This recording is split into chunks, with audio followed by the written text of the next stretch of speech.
Hello மக்களே, welcome back to my YouTube channel. இன்றைக்கி நம்ம என்ன ரெசிபி பார்க்க போகிறோன்னா மொறு லேஸ் சிக்கன் ஃப்ரை ரெசிபி தாங்க பார்க்க போகிறோம். வாங்க எப்படி பண்ணுறதுன்னு பார்க்கலாம். இதுக்கு நான் 1 ஸ்பூன் அளவு இஞ்சி பூண்டு பேஸ்ட், தேவையான அளவு உப்பு, கொஞ்சமாக தயிர், 1 ஸ்பூன் அளவுக்கு ரெட் சில்லி பவுடர், 1 ஸ்பூன் அளவுக்கு கொரியாண்டர் பவுடர், ஆஃப் லெமன் பிழிஞ்சு விட்டுக்கோங்க. இதெல்லாம் சேர்த்துக்கோங்க. நல்லா கலரி விட்டுட்டு நான் வந்து 1/2 ஸ்பூன் அளவுக்கு ரெட் சில்லி பவுடர் மறுபடியும் சேர்த்துருக்கேன். சேர்த்துட்டு நல்லா கலரி விட்டுக்கலாம்.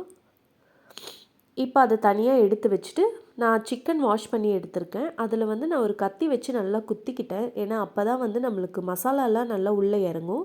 ஒரு முட்டை நான் வந்து அதிலே உடச்சி ஊற்றிருக்கேன். அப்புறம் நம்ம கலரி வச்சுருக்க மசாலா ஐட்டம்ஸ்லாம் சிக்கனில் போட்டு நல்லா பெரட்டி விட்டுக்கலாம். நல்லா கலரி விட்டுக்கோங்க. கார்ன்ஃப்ளவர் மாவு 1 ஸ்பூன், அரிசி மாவு 1 ஸ்பூன் இதெல்லாம் சேர்த்து நல்லா கலரி விட்டுக்கோங்க. நல்லா மசாலாலாம் வந்து உள்ளே இறங்குற அளவுக்கு நல்லா பெரட்டி விட்டுக்கலாம். இது வந்து ஒரு 15 மினிட்ஸ் நல்லா வந்து ஊற வச்சுக்கலாம். இப்போ நான் 2 லேஸ் பேக்கெட் எடுத்திருக்கேன் ப்ளூ கலர். இதை கட் பண்ணி நான் ஒரு பிளேட்டில் போட்டுக்கிறேன். இப்போ நான் வந்து நல்லா இதை மிசிச்சு விட்டுக்கலாம். அப்போ நல்லா நொறுங்கி அது வரணும் குட்டி குட்டியாக. இந்த அளவுக்கு பண்ணிக்கலாம்.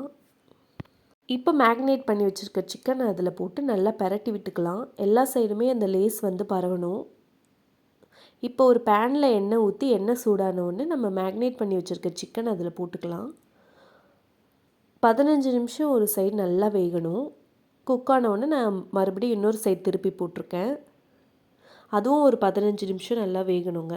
அப்போ தான் வந்து நல்லா வெந்து வரும். லோ ஃப்ளேம்லேயே வச்சு குக் பண்ணிக்கோங்க. இப்போ நல்லா குக் ஆகிடுச்சு. இப்போ நான் வந்து இதை ஒரு பிளேட்டில் மாற்றிக்க போகிறேன். நீங்களும் வீட்டில் ட்ரை பண்ணி பாருங்கள் கைஸ். நல்லாயிருக்கும் ரெசிபி. மறக்காமல் எல்லோரும் சப்ஸ்கிரைப் பண்ணுங்கள், லைக் பண்ணுங்கள். Bye guys.